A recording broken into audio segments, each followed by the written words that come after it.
Welcome to Online Tutorial 6. The semester is moving on, right? So you could afford to be a little bit unorganized at the start of the semester, right? But now things are definitely locked into place. 2 more weeks before your interim learning report's due, and so where should you be in relation to that? You should have met with your group, and if you're not in a group, you should definitely be contacting me if you haven't already spoken about that situation.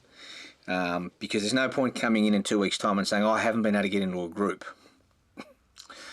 That's not going to work, all right? But you're in a group, you've had a meeting, you've identified a particular area of interest that you can think about how might we go about creating some new value, all right? So that whole conversation about the idea, who you are as a group, what you've got collectively to contribute to it in terms of your resource profile, the extent to which you've agreed, disagreed on ideas. And what I'd say on that is, if there's a bit of a disagreement in the group, don't stress it. Don't stress it.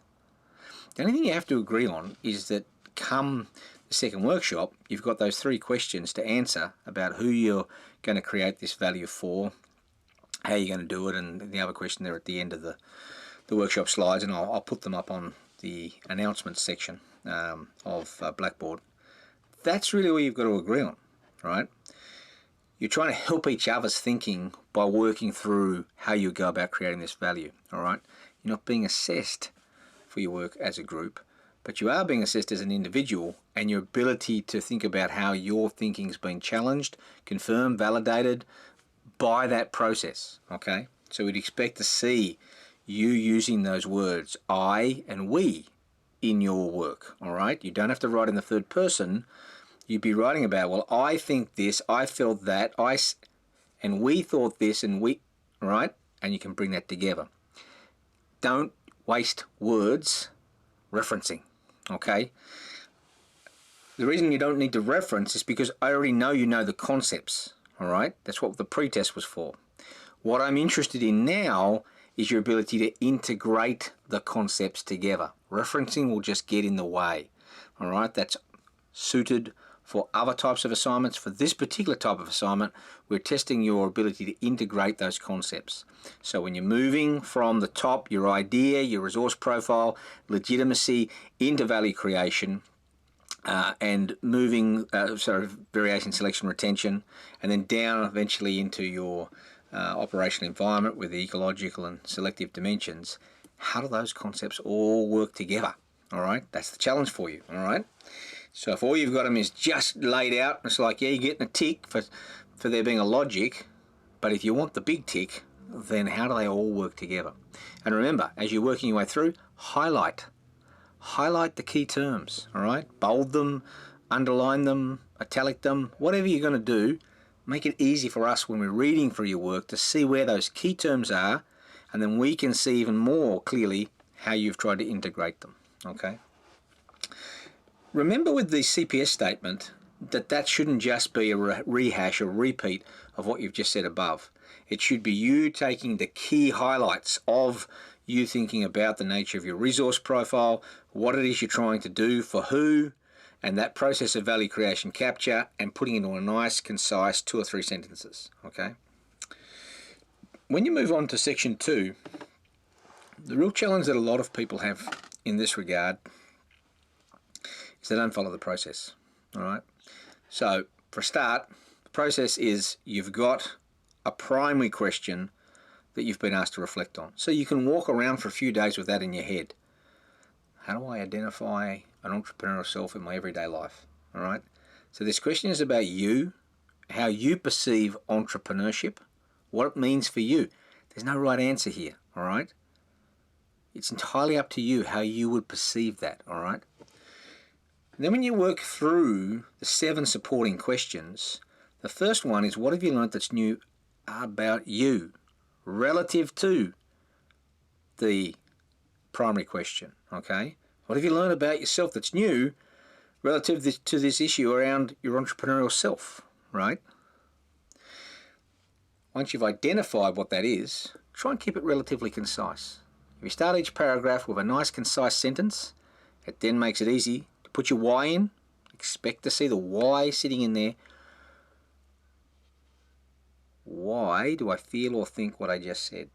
And the second sentence is exploring that question. The third sentence is going to be exploring why do I think or feel what I just said in the second sentence. And then the fourth sentence will be the third, explaining this third. And then the fifth will be exploring the fourth. And hopefully that'll give you enough depth, right?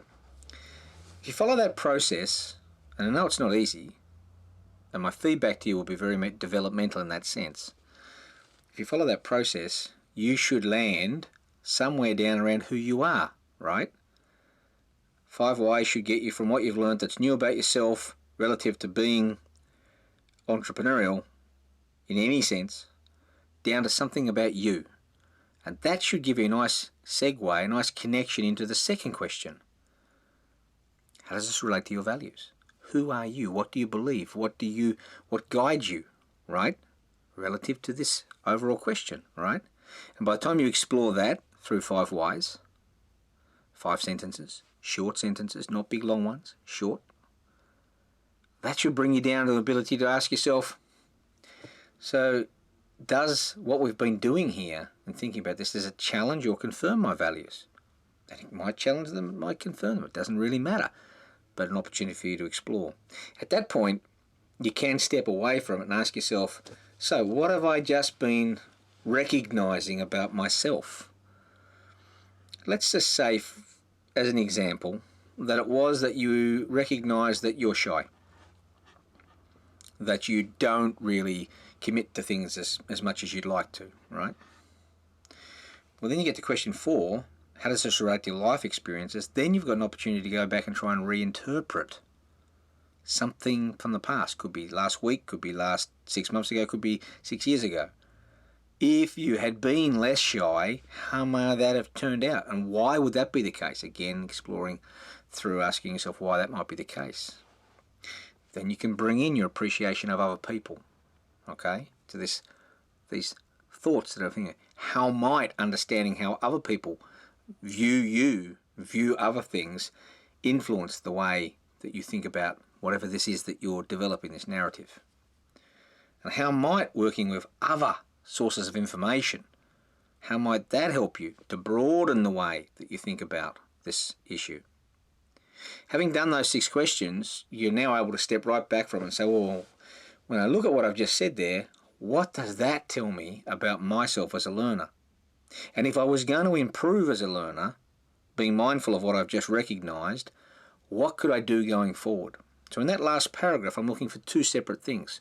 Recognition of what the other 6 questions cumulatively now mean for you as a learner. And going forward, that's a nice phrase to leave in the middle there, shows me that you've moved from that section into going forward. What might be some strategies you could use to become a better learner, and why might that be the case? All right. So that's that sort of process. It sort of captures it, just unfolds. And I'm assessing you for the depth that you're achieving with those individual whys in each question. All right. And each question is assessed individually. So sometimes people they'll write a fantastic start, question 1, question 2, it just falls away, and they think, oh, well, I did a pretty good. Well, I'm only assessing that question, so that might be all right, and then you get not much at all for the next few, right? So it doesn't help you. Look at each question as an individual, separate thing that's going to be marked individually. I'm going to be having some Zoom sessions next week, so keep an eye out for those in week 7. Drop along, there'll be quite a few of them. Drop along and ask questions. Quite often people, might not be able to always speak on the microphone because they might be somewhere where they're in public or whatever. There's a chat feature on Zoom. You can just type in questions and I can respond to them. I know a lot of people like to come along to the Zoom sessions and not talk and really just listen or watch what other people are saying, and that's fine. No major dramas with that. That's not a problem at all. So look, any queries, any questions, as always, just drop me a line, give us a ring, and I'm sure we can move forward on them. I hope the group work is working well for you in terms of you being able to access that process of stimulation and validation and confirmation and challenging your own way of thinking. I know there are a few people who are working on this as an individual through different circumstances. All I can do is reiterate, you've got to find something to replace the group in terms of that process of challenging, all right? That's what we would expect to see when your work comes in. Looking forward to having another chat with you guys next week and joining many of you on Zoom. And if you need to have a chat in the interim, just give us a call. Cheerio.